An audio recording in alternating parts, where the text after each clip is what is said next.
Buongiorno, benvenuti a questa edizione del nostro telegiornale. Vediamo subito i titoli. Catena nuova, capitale del caldo in Europa, con 47 gradi all'ombra, ma tutta la Sicilia boccheggia. L'afa durerà ancora alcuni giorni. Coca e crack a Librino, scoperto un supermarket della droga organizzato da un trentenne agli arresti domiciliari. A Messina blitz contro il clan Mangialupi che gestiva diverse piazze di spaccio, 14 arresti. La storia di Oriana, costretta ad aspettare 1 anno e mezzo per una risonanza. L'appello della giovane di Milazzo affetta da una malattia rara, dice ascoltateci. Presentato all'Ars, liberi di scegliere, il protocollo d'intesa che ha dato vita ad una legge regionale che permette di sottrarre i figli alla cultura delle famiglie mafiose. A 87 anni Ugo Pagliai torna in scena ad Agrigento con Ovidio, il poeta relegato, un viaggio intenso nell'esilio e nella poesia.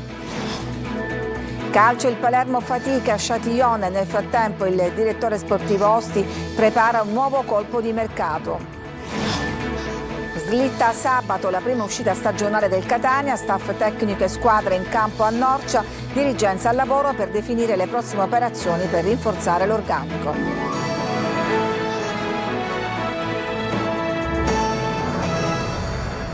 E apriamo con l'ondata di caldo che sta investendo la Sicilia. Il picco si registra a Catena Nuova che con 47 gradi all'ombra è la capitale del caldo in Europa. Per noi c'è stato Tonino De Mana.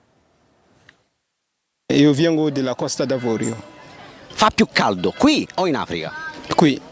E se lo dice Koulibaly, possiamo crederci. La bolla africana stringe in una morsa la Sicilia ed in particolare Catena Nuova, il comune ennese più torrido d'Europa, alle prese con stagioni estive sempre più roventi. Girare in paese equivale ad una vera e propria sfida di sopravvivenza, anche se gli abitanti del luogo sembrano abituati. Anche peggio ne abbiamo avuto. Il caldo diventa una situazione marginale poi. Ma adesso li vedo con la lingua di fuori sotto l'albero.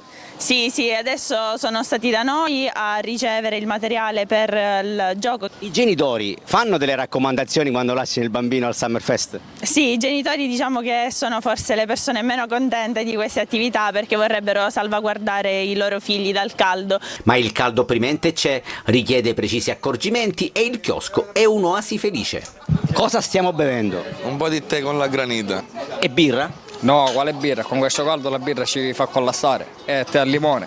Uno dei rimedi per fronteggiare l'ondata di calore qual è? Mangiare la granita siciliana. Che gusto? Al pistacchio, rigorosamente di Bronte. Si può dire? Sì. Litri e litri d'acqua da bere per le docce. Io ho la media di 3 docce sicuro. Anche un 5. Evitare di uscire nelle ore più calde, bere molto e utilizzare il climatizzatore. Consigli rispettati appieno in questa casa, non distante dalla centralissima Piazza Marconi. Ore 9:30 il termometro segna 41 gradi, che pian piano salgono e superano i 47, all'ombra naturalmente. Per questa volta però il record di 48,8 è solo sfiorato, ma ne siamo certi, presto sarà abbattuto. Ma è tutta la Sicilia che soffoca nella morsa del caldo. I sindaci in qualche modo cercano di correre ai ripari. Sentiamo Marco Gullà. La Sicilia nel mezzo di un vortice di caldo e una giornata da bollino rosso nell'isola. Il termometro sta facendo registrare aumenti della temperatura in tutte le province con punte già di oltre 40 gradi. Il servizio informativo agrometeorologico siciliano segnala 40 gradi e mezzo a Modica, 40,1 a Lentini e 40,2 a Giuliana in provincia di Palermo. Nel resto dell'isola le temperature sono tra i 30 e i 39 gradi. Una bolla di calore che asfissia la Sicilia e i siciliani. Qui siamo a Siracusa. Abbiamo organizzato 6 punti di ristoro, di rinfresco. Sto venendo dall'Urban Center dove con mio piacere ho trovato 2 turisti che si stavano rinfrescando. Caldo intenso che non cesserà nemmeno nei prossimi giorni. Anzi, ancora non fa tanto caldo. Dobbiamo avere ancora delle temperature un po' più alte. All'ombra si sta bene. Acqua, ventaglio e aria condizionata degli uffici, altrimenti non si può lavorare, e a casa ci difendiamo come si può. tanta acqua, restare idratati e portare un cappellino che io non ho in questo momento, però lo consiglio vivamente. Il sindaco di Canicattini Bagni, per l'eccezionale ondata di calore, predispone un servizio di accoglienza in locali climatizzati per i più fragili. Oggi stop al lavoro nelle attività nei campi, nei cantieri edili e nelle cave dalle 12:30 fino alle 16. L'obiettivo è proteggere i lavoratori dallo stress termico e dai colpi di calore. A Palermo circa 40 gradi, ventaglio e bottigliette d'acqua, elementi inseparabili per chi vuole passeggiare in centro, come i tanti turisti. Stop alla circolazione delle carrozze trainate da cavalli per oggi e per domani. In giro solo taxi e altri mezzi, ma non le carrozze, tanto discusse in queste ultime settimane. Il caldo non darà tregua anche nei prossimi giorni, ma c'è chi come questi turisti sfida il termometro in bici a passeggio per il capoluogo.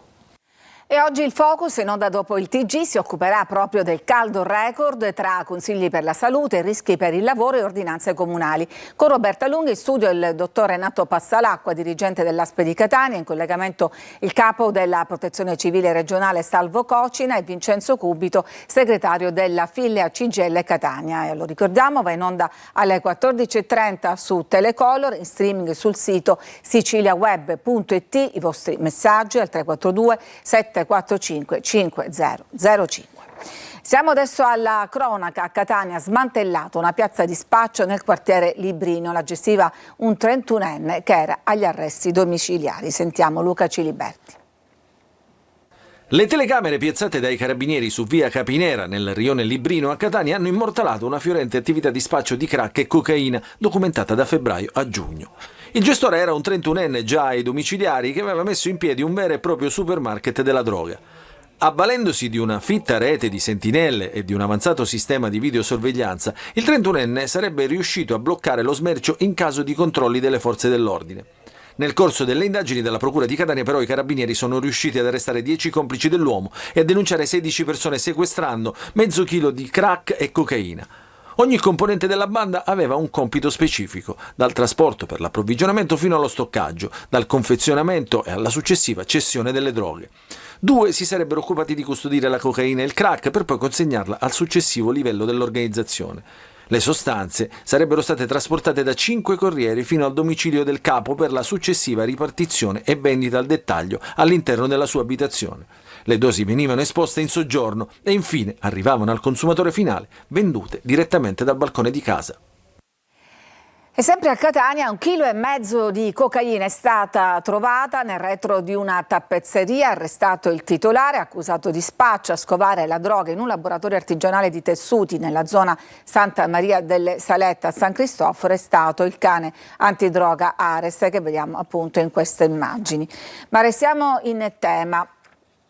Lo spaccio a Messina era nelle mani del clan di Mangialupi che forniva anche alcune piazze del catanese. 14 arrestati, ci dice tutto Francesco Triolo.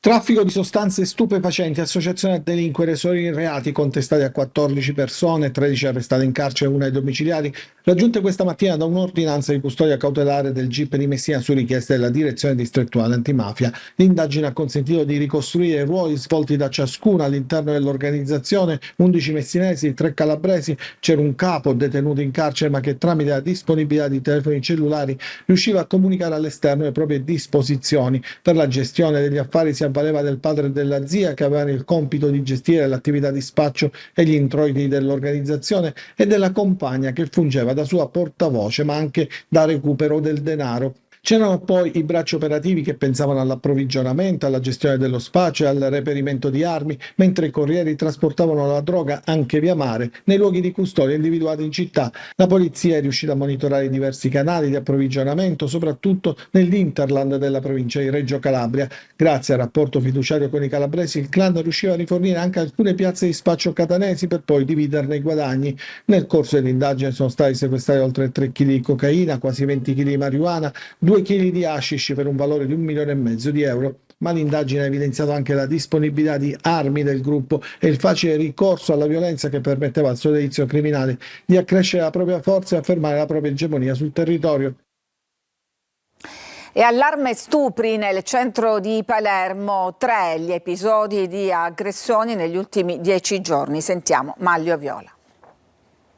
E allarme stupri nel centro storico di Palermo e in particolare nell'area che sta fra il popolare storico quartiere della Calza e il lungomare del Foro Italico. Già 3 gli episodi accaduti negli ultimi 10 giorni che fanno temere la presenza di una sorta di stupratore seriale che fino ad ora però per fortuna non è mai riuscito a portare a termine il suo intento criminale. L'uomo, probabilmente un nordafricano, opererebbe sempre allo stesso modo ed è stato descritto in modo analogo da tutte e 3 le donne sfuggite alle sue aggressioni, avvenute tutte nella zona di Porta dei Greci, un'area appunto fra la Calza e il lungomare del Foro Italico, nella quale spesso, da anni ormai, si accampano extracomunitari irregolari con tende da campeggio abusivi o giacigli improvvisati. L'ultimo episodio risale a 2 giorni fa. Una giovane donna aveva parcheggiato l'auto quando è stata aggredita alle spalle e trascinata al buio di un vicolo interno.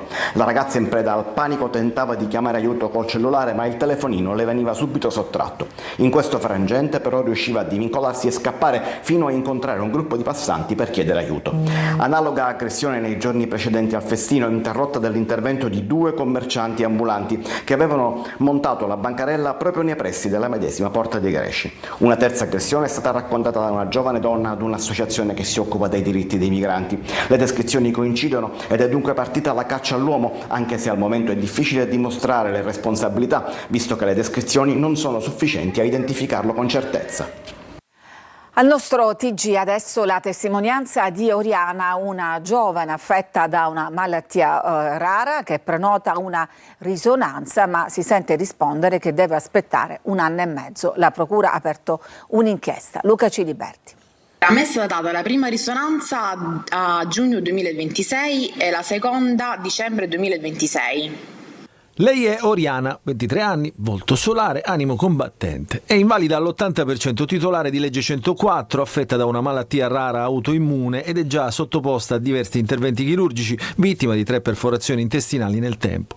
Secondo la sanità regionale non ha alcun canale preferenziale per ottenere un esame strumentale. Le sue richieste per 2 risonanze con carattere d'urgenza a 120 giorni verranno posticipate di 1 anno e di 1 anno e mezzo. Io ho la vasculite di Bechet o Beget, che appunto è una malattia rara autoimmune, che nel mio caso mi ha colpita a livello neurooculare e gastrointestinale. Essendo appunto una malattia autoimmune è abbastanza imprevedibile e essenzialmente potrebbe colpire qualsiasi tipo di organo appartenente a me. Quindi è di fondamentale importanza fare questi controlli. Il Sovracup, a cui si è rivolta la famiglia, ha disposto che quegli esami, le 2 risonanze magnetiche appunto, per ora, anche volendo, non si possono neanche eseguire in intramenia, ovvero pagando. Alle istituzioni chiedo di ascoltarci in primis, capirci, metterci nei nostri panni, soprattutto appunto di noi fragili,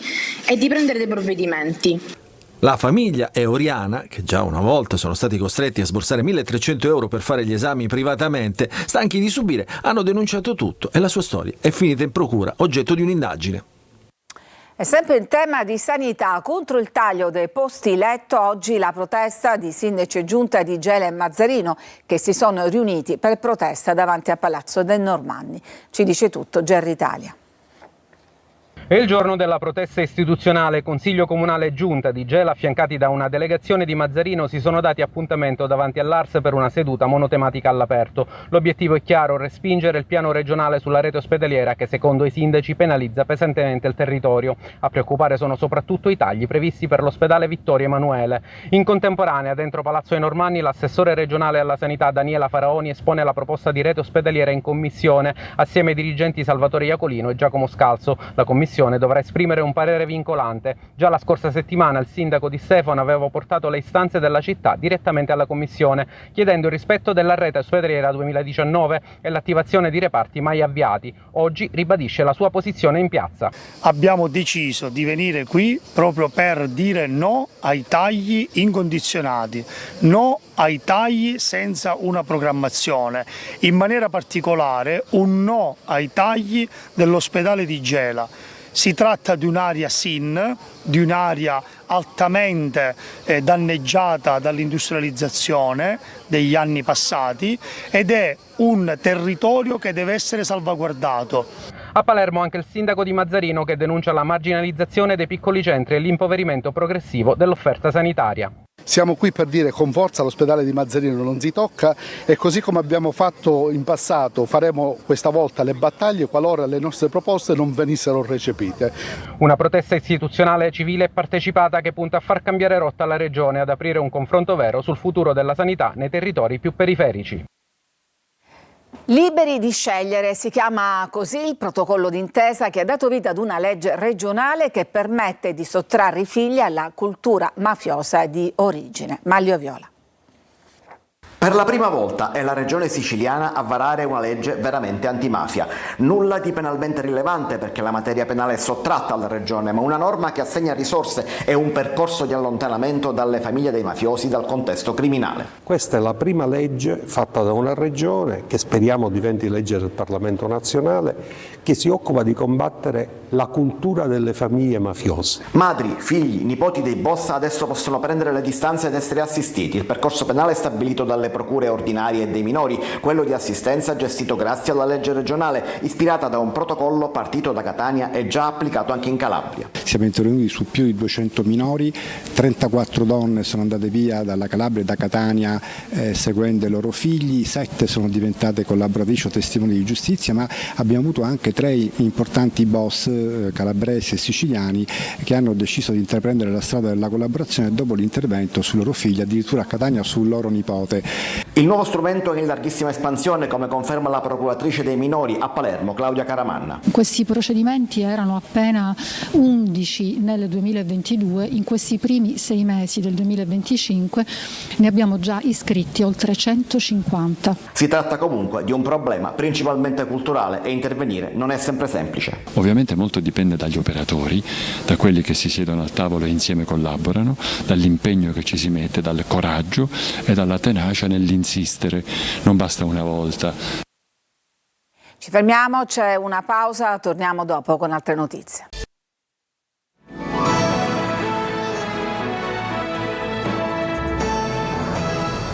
Siamo agli spettacoli, un gigante del teatro italiano incanta Agrigento, è Ugo Pagliai che a 87 anni torna in scena con Ovidio, il poeta relegato. Sentiamo Davide Sardo. Non preoccuparti ora di ricercare la gloria, prova soltanto a dire guardami. Un testo immortale, una regia potente, una interpretazione da brividi. Al Teatro dell'Efebo è andato in scena Ovidio, il poeta relegato, metamorfosi dell'esilio, diretto da Daniele Salvo e tratto dal testo di Luigi Raimo. Sul palco un gigante del teatro italiano, Ugo Pagliai. All'87 anni la sua voce scuote ancora l'anima. Accanto a lui Daniele Salvo, Barbara Capucci e Tommaso Garré. L'esilio di Ovidio diventa dolore vivo ma anche poesia eterna. Pagliai ha elogiato la bellezza, l'atmosfera del Teatro dell'Efebo, definendolo un luogo ideale per far vivere l'arte. Da brividi, cioè uno si gira e solo il pensiero che quello mancante, i pezzi mancanti di questa roccia vivono in altri modi. Emozione pura, il ricordo finale di Paola Gassman, scomparsa lo scorso anno, che proprio ad Agrigento debuttò con questo spettacolo nel 2022 accanto al suo compagno di vita e di scena. Ad Aci Catena compie 20 anni Cine Nostrum, la rassegna cinematografica promossa dal Comune che quest'anno avrà tra i suoi ospiti Maria Grazia Cucinotta con 2 serate dedicate interamente all'attrice che fu protagonista del Postino di Massimo Troisi. Orazio Longo.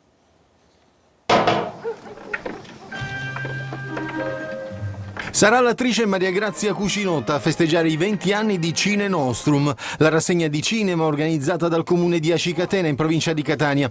Il 24 e 25 luglio ospite a Piano Umberto nel talk show Dalla Sicilia ai 7 cinematografici internazionali e la proiezione dei film Il Postino e Gli agnelli possono pascolare in pace.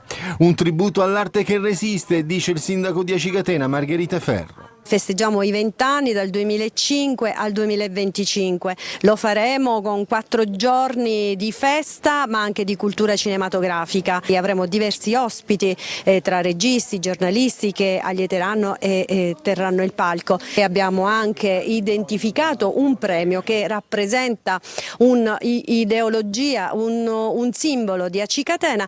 Ricco il programma della 4 giorni con tanti ospiti. Abbiamo anche una bellissima serata dedicata alla musica, alle colonne sonore che abbracceranno proprio la piazza. Ultimo giorno, grande esperimento, portiamo i giovani, portiamo un nuovo esperimento dopo questi 20 anni, ovvero la proiezione del cinema in breve, i cortometraggi.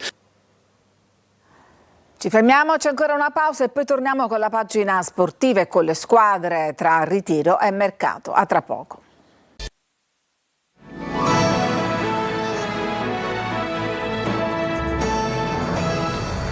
Siamo al calcio con i rosanero che faticano a Châtillon. Nel frattempo il direttore sportivo Osti prepara un nuovo colpo di mercato. Marco Gullà. 10° giorno di preparazione, ritmi che salgono. Il Palermo va avanti nel suo ritiro a Châtillon in Valle d'Aosta e tra fatica e sorrisi inizia ad assimilare i dettami tattici di Pippo Inzaghi. I muscoli si sciolgono, il lavoro aumenta, ma anche l'entusiasmo del gruppo, sempre più in simbiosi con il suo allenatore. Stiamo lavorando forte, soprattutto fisicamente. E proviamo di creare uno spirito di gruppo per fare il massimo in questo campionato molto difficile. Mercato, dopo Palumbo, atteso in queste ore a Châtillon, il Palermo ha intensificato le trattative per l'acquisizione del difensore Bani. Un'intesa con il giocatore era già stata raggiunta, restava da definire l'accordo tra le società, che a quanto risulta è stato trovato sulla base di un trasferimento pari a 2 milioni di euro. Fondamentale in questo contesto è stata la volontà del difensore, il quale, nonostante il tentativo del Genoa di trattenerlo mediante una proposta di rinnovo contrattuale fino al 2026, è attratto dal progetto rosanero. Ieri presentata a Mondello la terza maglia ufficiale che vediamo in questa foto. Intanto slitta sabato la prima uscita stagionale del Catania mentre si lavora sia sul campo che sul mercato. Si lavora a Norcia, ritiro del Catania, si lavora al ritmo di 2 sedute al giorno, palestra, parte atletica, esercitazioni per reparto durante il giorno, parte tecnica il pomeriggio, con partita della finale. Il menù di Toscano per la squadra per adesso è sempre simile, c'è da mettere benzina nelle gambe e quindi occorre sudare. Intanto la prima uscita stagionale contro i dilettanti del Trodica è stata spostata a sabato 26 luglio. Sul fronte mercato invece la società sta lavorando alle cessioni di chi è fuori dal progetto. Peraltro è destinata al Crotone, ma con i calabresi si sta studiando la formula migliore per entrambe le parti. Un altro in uscita è Bocic, per il quale è ormai avviata la trattativa per far rivestire l'azzurro del Siracusa del nuovo direttore sportivo Antonello Laneri. Per Teio invece la soluzione sarebbe oltreoceano. Il club sta discutendo infatti con una società di Medellin in Colombia. In entrata il direttore sportivo Ivano Pastore, sempre in pressing per il centrocampista Andrea Vallocchia. La Ternana fa un po' di resistenza a privarsi del giocatore in un reparto che ha visto già diverse partenze, ma il Catania avrebbe dalla sua la volontà del giocatore.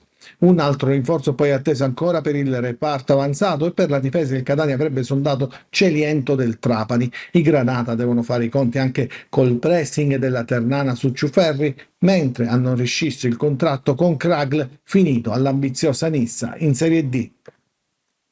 Ed è tutto per questa edizione, vi lascio adesso al nostro Focus condotto dalla collega Roberta Lunghi e dedicato a questa ondata di caldo. Grazie a tutti, un buon pomeriggio.